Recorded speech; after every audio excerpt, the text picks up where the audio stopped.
Pour moi, l'ultra, c'est vraiment mon approche du sport. C'est une consommation du sport à grande échelle et à surconsommation, voire à l'overdose, mais qui est une consommation en quantité à des allures modérées, où on va passer vraiment sur de la gestion. Et c'est aussi une manière de vivre au quotidien dans l'entraînement, la préparation et la vie.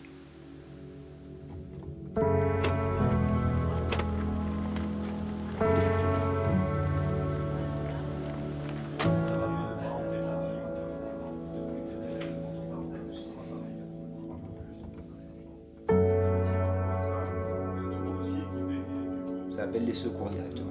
Ça, on va éviter. N'importe quand, même si j'ai pas de réseau GSM avec ça, et vous pouvez m'en envoyer, et moi je les reçois.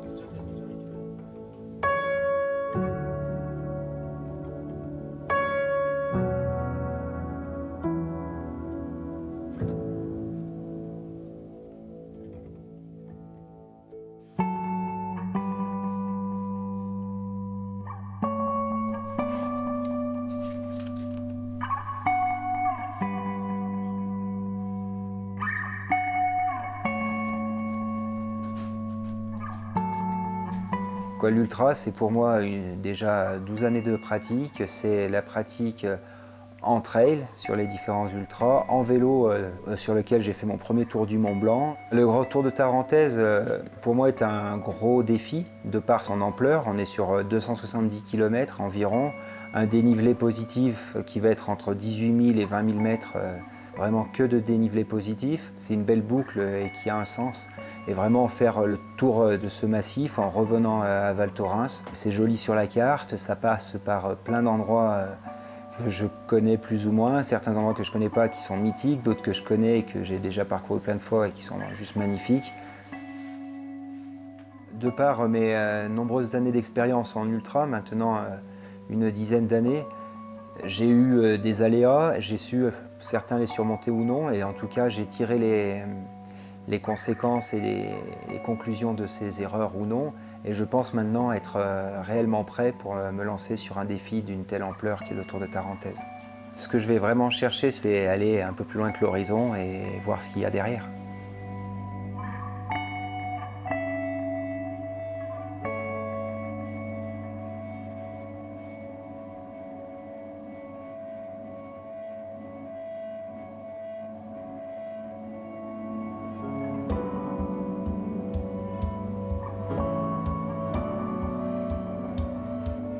Depuis plusieurs mois, j'empile des petites briques pour ce projet du Grand Tour de Tarentaise.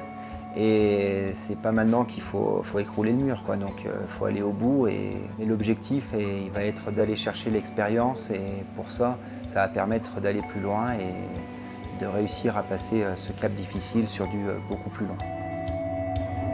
5, 4, 3, 2, 1, allez les gars, allez!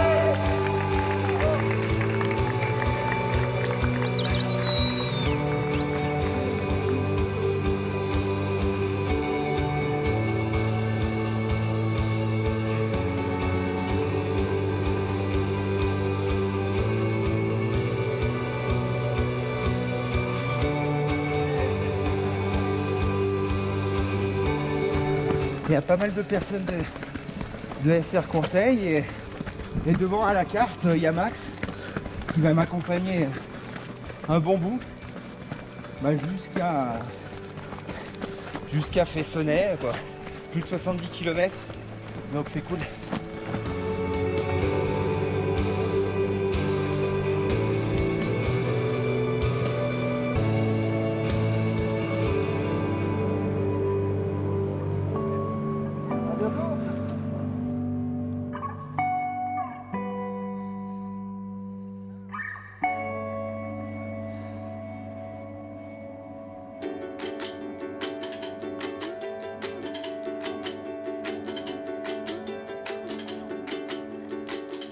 On est au 42e kilomètre, on vient de faire un marathon en 6h10.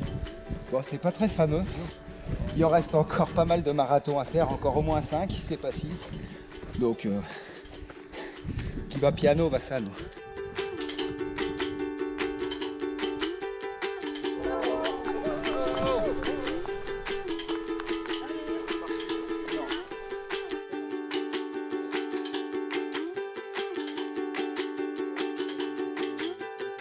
Ça y est, c'est parti. Le voilà lancé pour l'aventure. Il est tout seul, à lui de jouer. La motivation première est de voir quelque chose de nouveau. C'est la volonté de me tester aussi sur du encore plus long. Et voilà, de monter un projet pour moi, avec des amis, des partenaires, et sans vouloir spécialement aller sur un chronomètre et un record ou une vitesse spécifique. Le Grand Tour de Tarentaise, il est né il y a un peu plus de 6 mois. Et c'est vrai qu'avec ce GR qui passait par Val Thorens, avait du sens. Et en découvrant le topo guide, je me suis rendu compte qu'il était réalisable et en tout cas que c'était un beau défi. Le Grand Tour de Tarentaise pour Julien, ça représente la découverte d'un territoire. C'est quelqu'un qui a voyagé partout dans le monde et puis à côté de chez lui, il y a aussi des choses magnifiques qu'il a envie de découvrir avec sa manière de voir les choses, c'est-à-dire en faisant du trail en autonomie et en mode ultra. Il a vraiment apporté au trail et à l'essor du sport de par les podiums qu'il a fait et aussi de par sa personnalité. Julien, c'est quelqu'un d'assez timide et de réservé. Et c'est vrai que quand on le côtoie, quand on le connaît, il ne va pas se mettre en avant. Pour lui, la famille, c'est super important. Et puis, il a des valeurs qui sont, à mon avis, très fortes, quoi. Il donne aussi beaucoup. Il y a des moments vraiment très forts, c'est les arrivées. Parce qu'une course qui se finit bien par une victoire avec la famille au bord, c'est des moments d'émotion qui sont vraiment très forts. Et notamment à La Réunion, c'est une ambiance et des choses que j'ai eu la chance de vivre. Et de la même manière, des moments très durs, c'est un abandon devant ses proches. Ouais. Et quand ta petite fille de 5 ans se met à pleurer, pourquoi t'as arrêté, je voulais te voir à la fin, quoi. Et ça te met un sacré coup et la fois d'après sur une course, avant de rendre ton dossard, tu pousses très loin.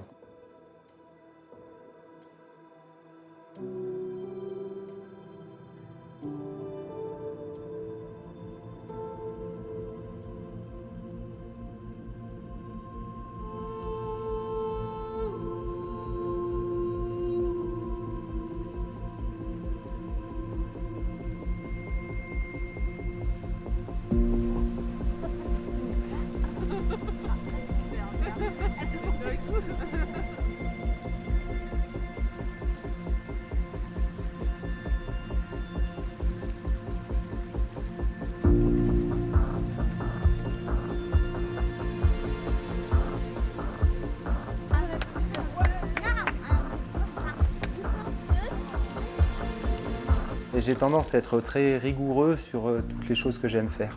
Je suis venu à la course à pied un petit peu par défaut. C'est quand j'ai été cycliste jusqu'à 23 ans et je me suis mis à la course à pied en me disant c'est un sport où je suis mauvais et j'aurai pas de contraintes pour aller m'entraîner. Et malheureusement, après quelques mois, j'ai été pris par la spirale de la compétition que j'avais avant en vélo et j'ai toujours dû faire face à ce retard que j'avais par rapport à des personnes qui avaient fait de l'athlétisme, qui avaient une vraie foulée. Et je pense que j'ai compensé avec une condition physique assez robuste et qui me permettait d'être performant sur du long.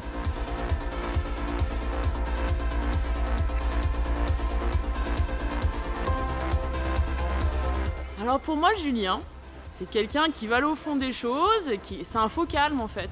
Et c'est quelqu'un que j'aime beaucoup parce que c'est pas un vantard, c'est pas quelqu'un qui va se mettre en avant et je pense que ça c'est très important, il est humble, voilà. Beaucoup de randonneurs ou de trailers ne jurent entre guillemets que par des grands tours tels que le Tour du Mont Blanc. Le Grand Tour de Tarentaise il se fait quand même en 25 étapes, donc je pense que c'est vraiment un gros chantier. Et c'est très sauvage, il y a tout type de terrain dessus. Et je pense que ça vaut le coup de le découvrir.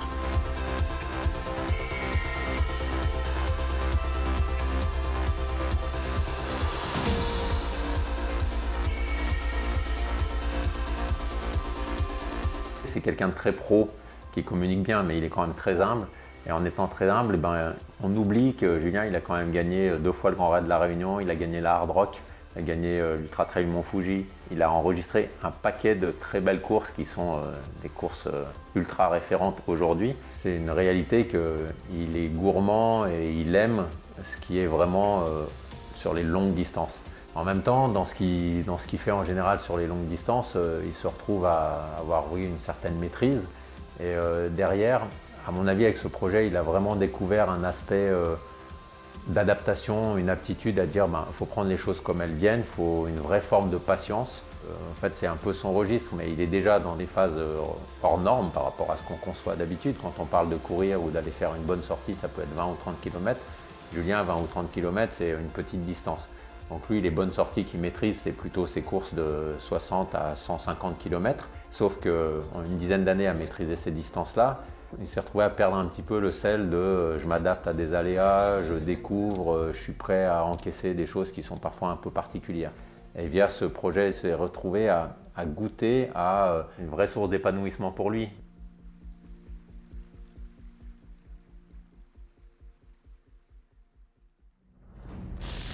Il y a eu des expériences qui ont été positives où il y a eu des grosses difficultés et j'ai réussi à faire face et finir. Je pense notamment à la hard rock où dès la fin de la nuit, j'ai commencé à me bloquer au niveau du dos et petit à petit ça s'est raidi et c'est devenu vraiment très très douloureux. Donc je suis parti du dernier ravitaillement un peu dans le doute en me disant à la montée ça pourra fonctionner en étant un peu plié, mais je ne savais pas comment j'allais pouvoir descendre. Mais je venais de faire plus de 150 km. Il en restait une quinzaine de kilomètres. Donc je me devais en tout cas de finir cette course et de donner ce qui me restait. Ensuite, les moments difficiles, je pense que chaque course où il y a eu un abandon, il n'y en a pas eu énormément. Soit parce que je m'étais perdu comme à La Réunion, soit des blessures que je pensais vraiment importantes et insurmontables.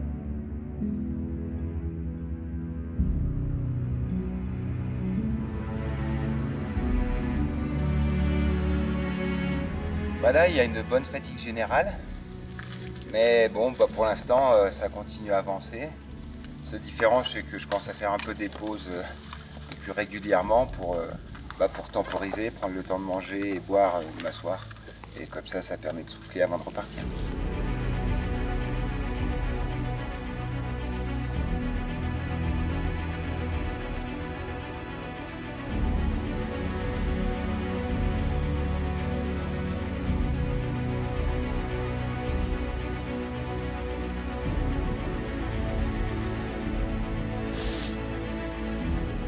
Comme tout athlète de très haut niveau, Julien il a eu des moments de très haut, mais des moments de bas aussi. Alors c'est vrai qu'il y a cette UTMB qui lui a toujours échappé. C'est vrai que j'ai en tête l'UTMB d'il y a 3 ans où il était en tête avec Fabien Antolinos, où ils ont mené toute la première moitié de course. Et il y a un mauvais choc sur une pierre et il abandonne à la folie. Donc voilà, après, ça a toujours été quelqu'un de très méthodique dans sa préparation, dans ses courses. Il fait partie de ces athlètes comme, je peux citer Sébastien Chéniaud, mais il a cette science de l'ultra où tout est finement préparé, la course est exécutée de la façon dont ça a été prévu.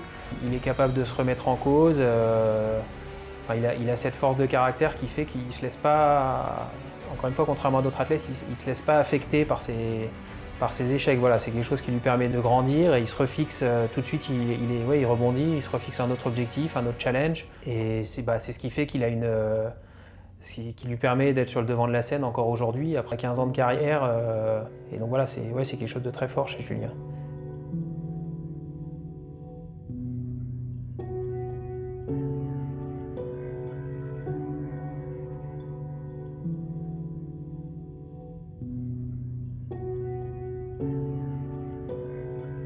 Sur l'UTMB l'an passé, les conditions de course avec le gros plateau, une météo plutôt favorable, ont fait que la question de s'arrêter ne s'est pas posée.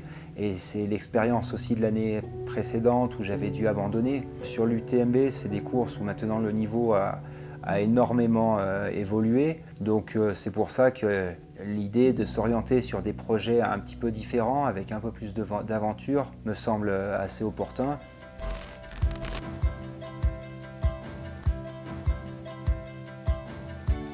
C'est globalement un projet de vie qui est lié à cette pratique du sport et de l'ultra-trail. Donc si j'arrive pas à le partager avec des amis et encore plus avec les proches et la famille très proche, ça a beaucoup moins de sens. Le plus important, c'est l'envie. Et l'envie de faire ce projet, l'envie de le réussir. Et ensuite, le point clé, c'est d'avoir la bonne équipe autour de soi pour le réussir. Qu'est-ce que tu as envie de manger? Un peu de soupe, un peu de... Et hier, est-ce que je t'avais sorti là? Je te ferais bien ça, moi, avec un petit peu d'eau chaude de lentilles. Un peu de sardines. Ah ouais, très bonne idée. Ah, je savais que j'y arriverais. À 24 heures, c'est important de prendre une bonne pause là. Ah bah carrément. Tu vas aller faire dodo? Oui, j'y vais. Si tu vois des chaussettes, des fois non.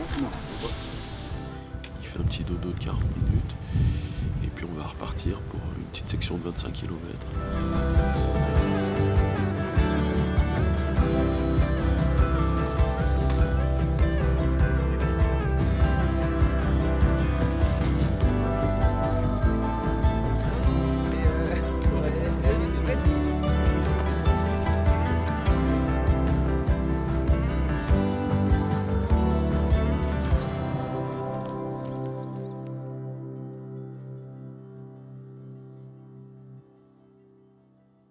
Julien, c'était une personne qui nous a touchés parce qu'il est plein d'humilité.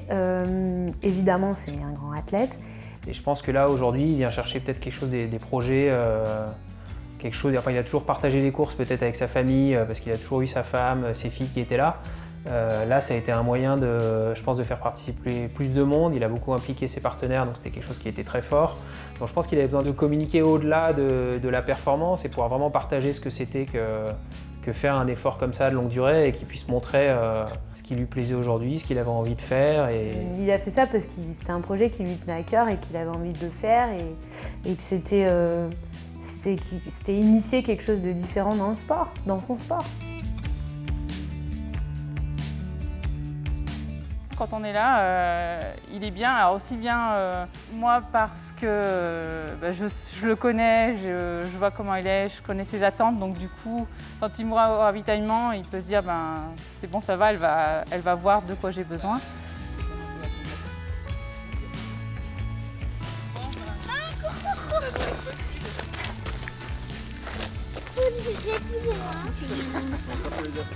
Je trouve ça super qu'il se lance dans un énorme défi comme ça, à courir pendant beaucoup de kilomètres. D'abord, papa il nous dit ce qu'il faut qu'on prenne, ce qu'il aura besoin. Ensuite, quand on arrive au ravitaillement, on sort tout sur les tables. Et après, il passe, il prend ce qu'il veut et après, il repart.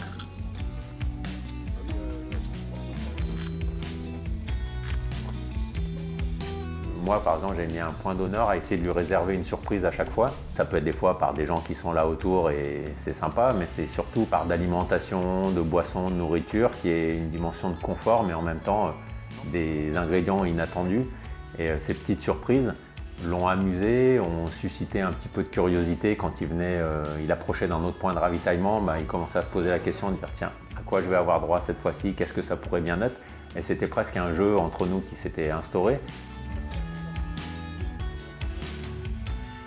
Et je pense que je n'aurais pas les ressources pour arriver au bout de ce défi si je me sentais un peu esseulé. Et de le faire accompagné et soutenu, ça donne pas mal de force.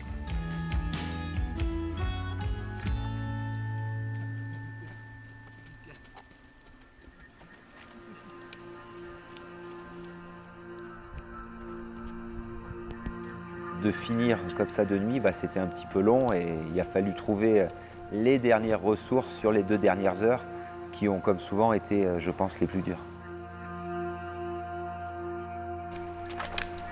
Depuis que je suis parti vendredi, je me suis toujours dit que ça allait boucler. Mais là, je me rends pas compte que ça a bouclé. Mais c'est vraiment top et c'est clairement impossible à faire seul.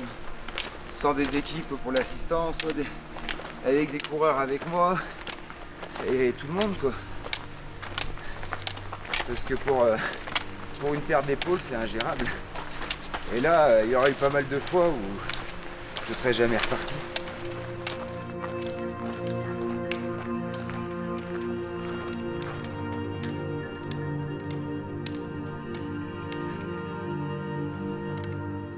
Et d'ailleurs, hier, j'ai fini en sachant pas trop où j'étais, de manière un peu détachée de l'événement, parce que c'est surprenant. Il y a eu des moments où l'émotion arrive et il y a un état peut-être de fatigue qui est fait qu'on n'arrive même pas à manager sa propre émotion.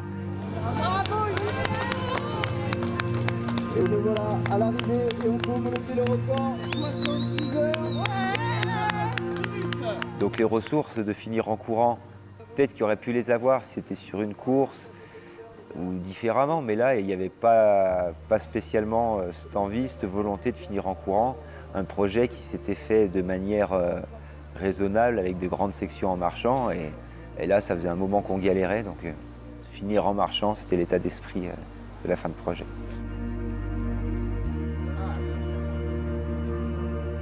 Je crois qu'il s'est lancé un grand challenge et c'était aussi l'occasion de diversifier un petit peu ses courses, de se retrouver au cœur d'un événement qu'il n'avait pas forcément l'habitude de maîtriser sur une course plus longue avec des assistances.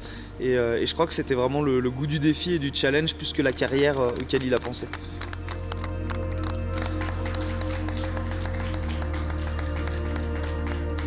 Il a vécu quelque chose de différent. Quelques jours après le projet, il a encore un peu été dans les nuages. Ce qu'il a vécu, personne ne peut vivre à sa place. Et à mon avis, il a goûté à quelque chose qui va donner suite à de nouveaux projets. Il restera de la compétition, c'est sûr, mais il va y avoir de nouveaux projets personnels qu'il va toujours avoir envie de partager, je pense. Et puis aussi des épreuves un peu plus aventure. À mon avis, voilà, cette notion d'aventure, il a commencé à y goûter sérieusement là, et je pense qu'il est accro.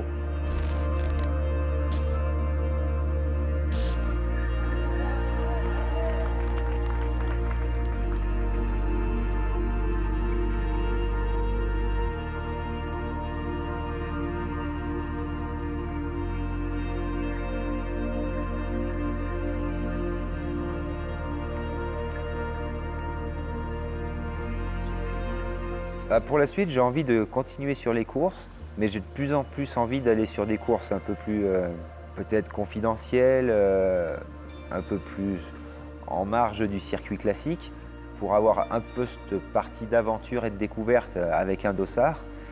Mais également des projets comme celui-là, il y en a déjà plein qui trottent, donc j'en réaliserai d'autres.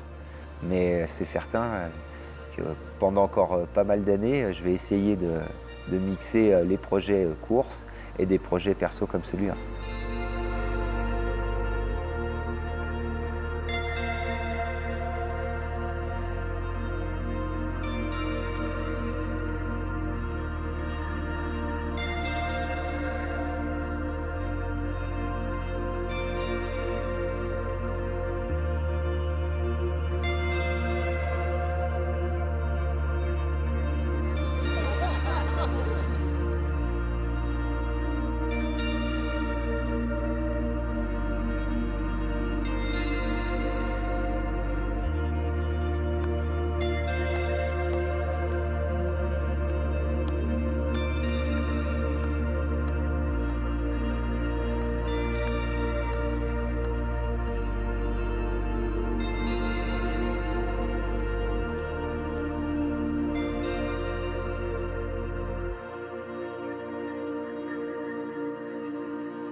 Bah, je crois que j'ai déjà vu à la télé, moi, ce monsieur. Moi, je suis tout ça, je crois que je l'ai déjà vu à la télé. Mais moi, j'admire parce que... J'admire. Moi, je suis très sport... Enfin, je suis le sport à la télé ou comme ça, mais... Je suis trop vieille.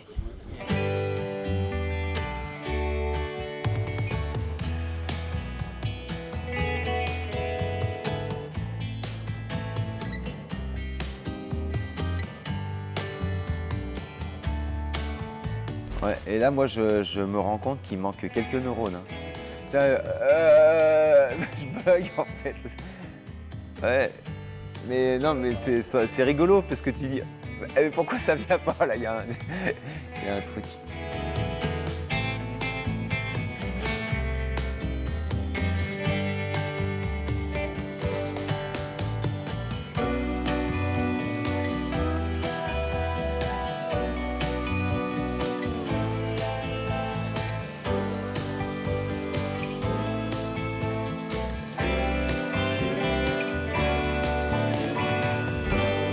Un Ricard et ça repart.